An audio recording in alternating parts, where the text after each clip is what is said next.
Hi guys, I wanted to just talk to you for a minute about our next punctuation that we're going to focus on for our warm-ups, and it's the dash. It's actually called an M dash, but it's like a line, like a little longer of a line. So let me explain. So you use a dash in two ways. So dashes, you use them to set off major interrupters. So like, look at this sentence. My uncle, dash, I strongly suspected, dash, knew nothing about remodeling houses. So you could see you don't really need, I strongly suspected. My uncle knew nothing about remodeling houses. That's a sentence. But you're putting that emphasis on the interrupter.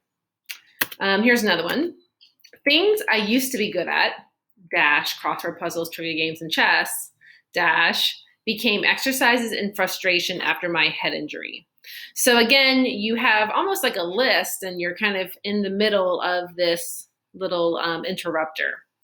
So that's one way. So you'd use a dash to set off an interrupter.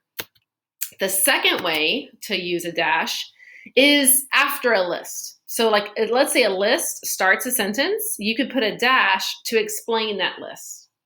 So Volkswagen, BMW, and Mercedes dash, these are all German auto companies. Another one, Joe, Jason, and Cliff dash, they all objected to Mark's engagement to Clarissa. So do you see how they started the sentence with a list, and then there's the dash, and then there's a complete sentence after it. So hopefully this helps. Again, the two ways you use a dash: to set off an interrupter and to follow a list, to explain the list. Okay, hope this helps. Bye.